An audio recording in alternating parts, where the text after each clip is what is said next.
how much I love you. Pero kung naguguluhan ka, I will support your decision. Napakabait mo talaga, Yoshi. Pero meron ako isang hihilingin sa'yo. Huwag mo iurong ang kasal. Alam ko na kung ano ang bagong misyon ng dalawang lupang angel. Kailangan nilang pagtagpuin yung lalaki na nakakulong doon sa zoo at yung babae na kanyang iniiro nung araw. Sige. Papayagan kitang makalaro mo ako. Pero sabihin mo muna sa akin kung saan nakatira si Ate Sandra. Sandra. Ang dapat ngayon, pag-isipan natin kung paano natin hindi mapagtatagpo ang dalawang yon. At kung paano natin paghihiwalayin ang dalawang lupang anghel. Kuya Abet, sabihin mo Sandra. Sandra. Kailangan mapigilan ko ang dalawang impactang yan. Darna!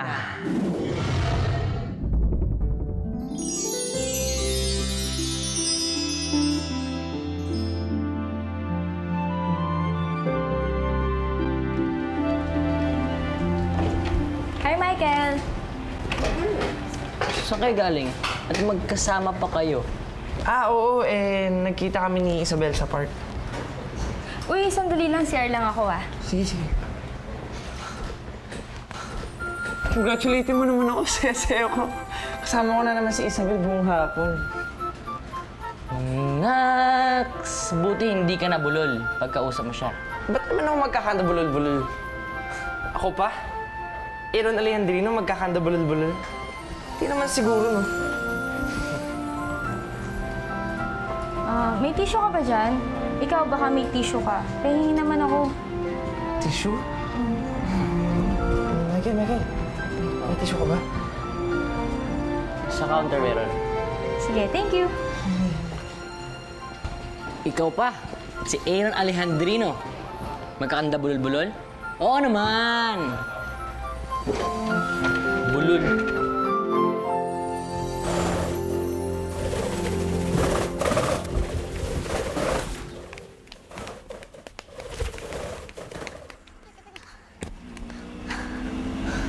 Saan ba yun? Ayan na, ate! Halika, dali! Halika! Dad! Dad! Ano nang pinag-usapan niyo ni Eugene? Susuportahan daw niya ako. Sandra, of course, sasabihin niya yon. Matagal na naghintay si Eugene. He deserves you. He loves you very much. You know that. I know that. Hindi naman namin iiurong ang kasal. Siguro naman masaya na kayo doon.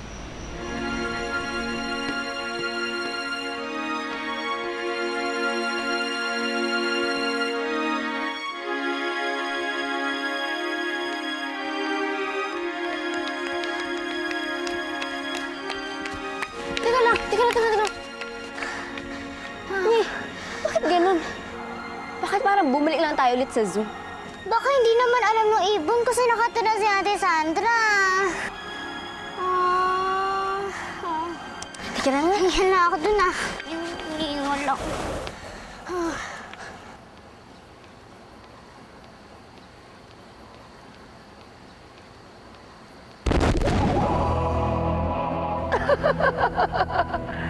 Ang tanga talaga ng dalawang anghel na yan.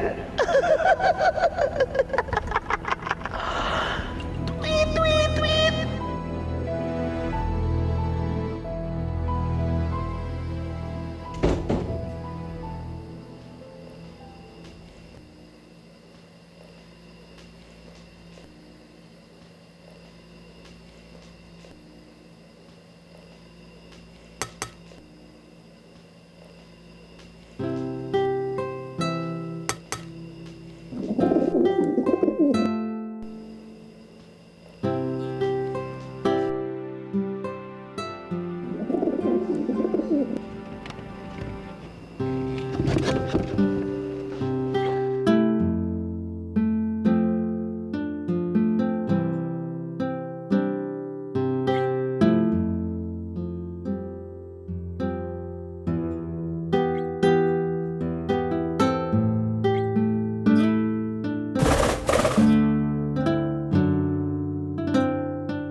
ba si Sandra ang matagal nang hinahanap ni Abet?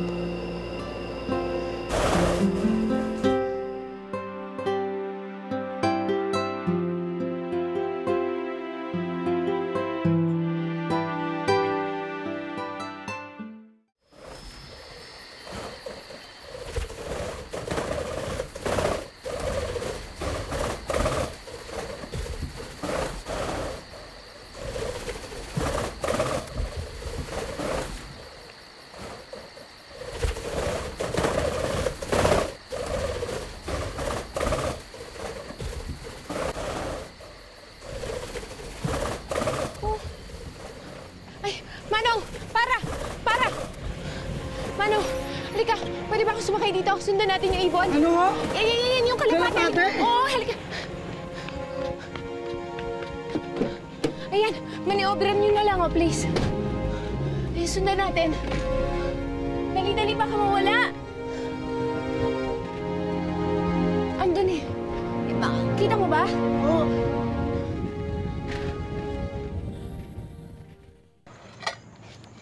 Pero Jun, sigurado ka ba talaga na yung kalapating yun, alam niya kung saan nakatira si Ate Sandra?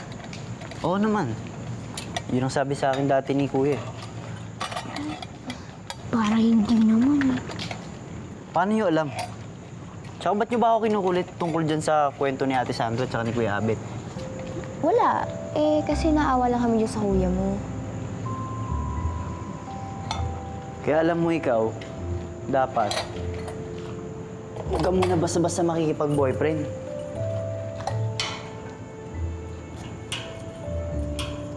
Ako, kontento na ako na pagsilbihan ko to si Kuya. Tsaka, mahalin ko yung mga hayop dito sa zoo. Kuya, kain ka muna.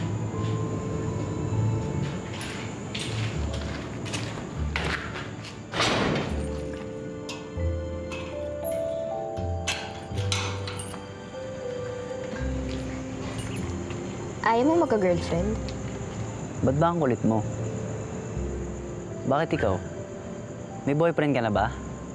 Ulo. Hala, bawal ka mag-boyfriend, di ba?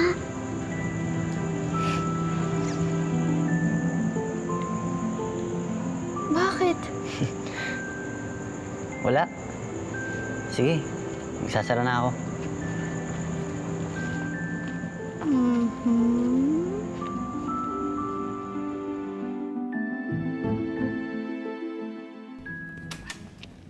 Ano? Nakita mo ba yung kanina? Lagi nakatingin sa si Isabel. Dati suplado yun eh. Alam mo, kaya ka lang tinitignan kasi hindi ka mapakali.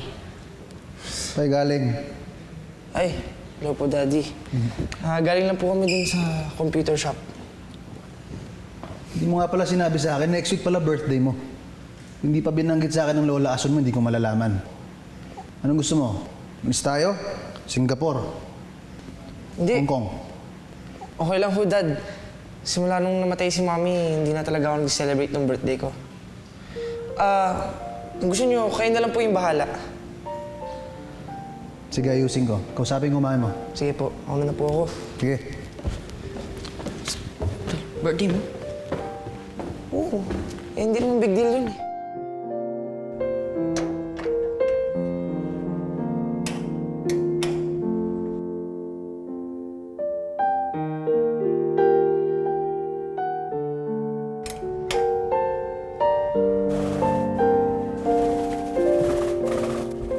Ma'am, wala na po. Hindi na po natin makita.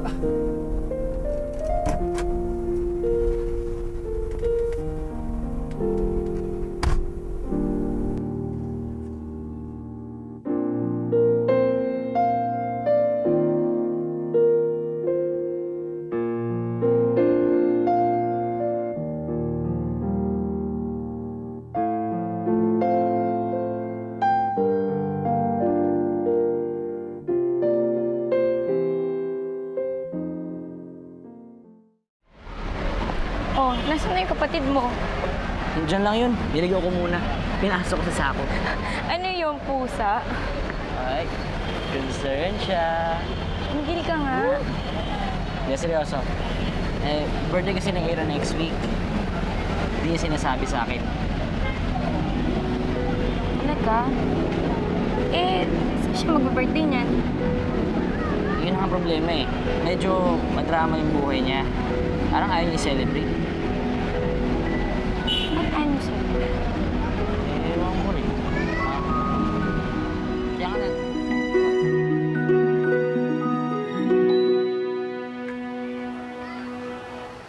Ayan siya, Ate Ro. Halika.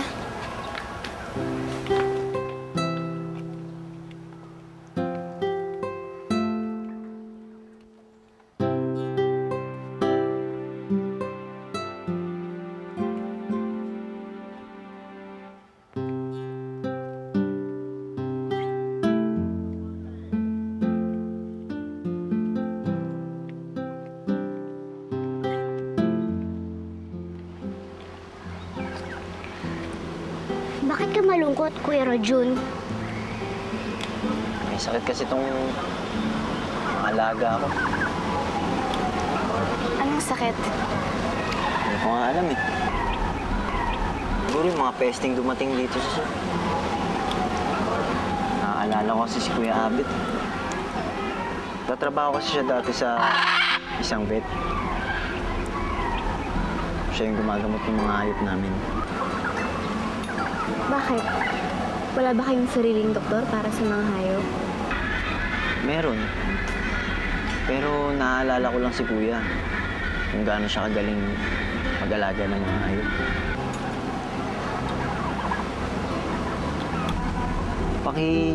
Puntahan naman yung gate doon. Pwedeng pakisabit na lang to doon. Zoo will be closed today. Thank you.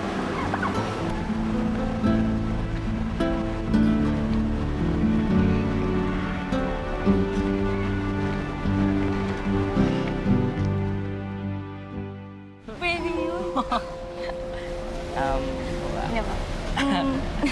Anong pinagtatawanan niya dyan? Diyan ka pala, pare. Wala naman, bakit? Anong wala? Nakita ko may ginagawa kayo eh. Alam mo, Aaron, masyado ka ng paranoid. Hindi maganda yan. Sorry. Oo, kita mo may ginagawa kayo eh. Wala. Ganun-ganun lang yun eh, di ba? O ikaw rin, o. Dali. Hira naman. Oo. Galing, di ba? Isa pa. Oo. Sabi ko Lang sa'yo. yun.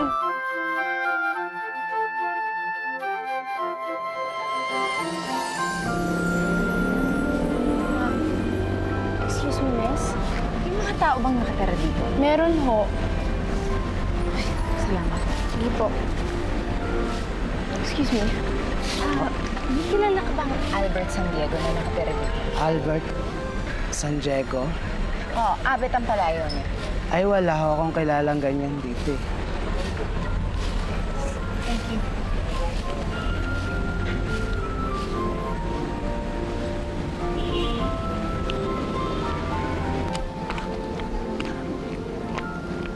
Oh, bakit nakabukas itong gate? Ano ba yan? Sara mo na nga natin. Teka lang. Ayan. Excuse me. Sorry. Po, may kilala ba kayong Albert San Diego na nakatira dito? May kilala ba tayong Albert San Diego? Ang nickname niya, Abet. Yun ang palayo niya, Abet.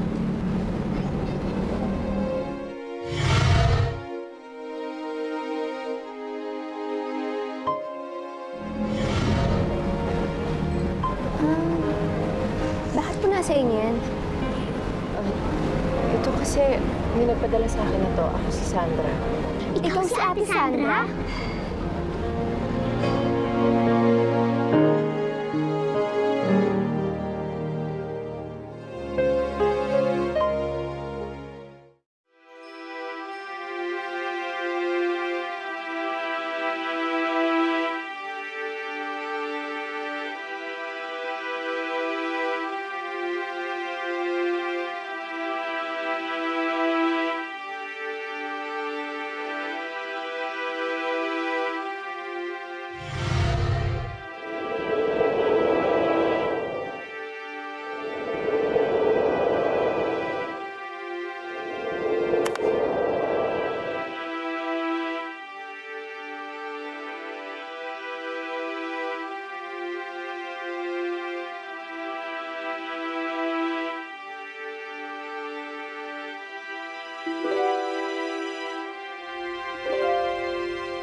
Kilala ninyo si Abet, ano? Nasaan siya? Nandito ba siya? Ano po kasi, sandali lang po Paano na natin ihaharap ngayon si Kuya Abet, ha? Bakit? Hinahanap nga niya. Hindi mo ba nakita ang mukhang halimaw si Kuya Abet? Ang baho-baho niya. Oo nga. Bakit? Excuse me. Kailangan ko makausap si Abet. Nandito ba siya?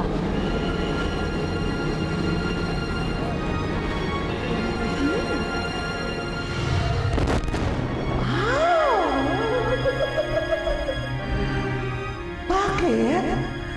Gusto mo bang makalabas? Sige, pagbibigyan kita.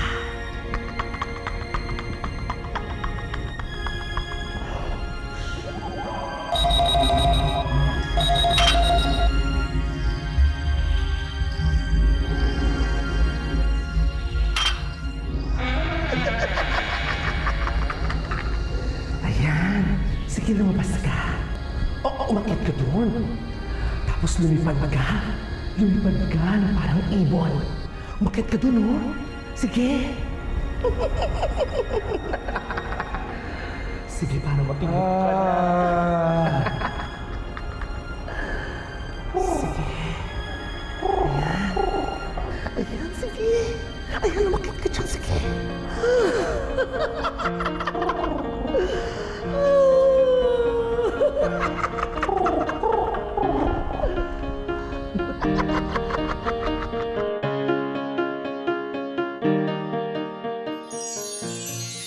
Anong problema mo? Si Michael naman kasi. Parang siya yung nakikiklose dun kay Isabel. I warned you, di ba? Huwag ka magtataka, tatraidorin ka na lang ng bigla. Winarningan na kita, di ba? Ilang taon na rin naman nung nagdaan eh. Hindi naman nung gumagaling si Kuya. Ay, baka dapat na ho natin silang payagan na magkita ni Ate Sandra. Para malaman na rin ni Ate Sandra yung totoo. Sana hindi kayo nagkakamali.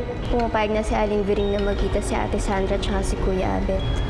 Mukhang magbawagi na naman. Dalawang impactita na yan, anghel na yan sa kanilang misyon.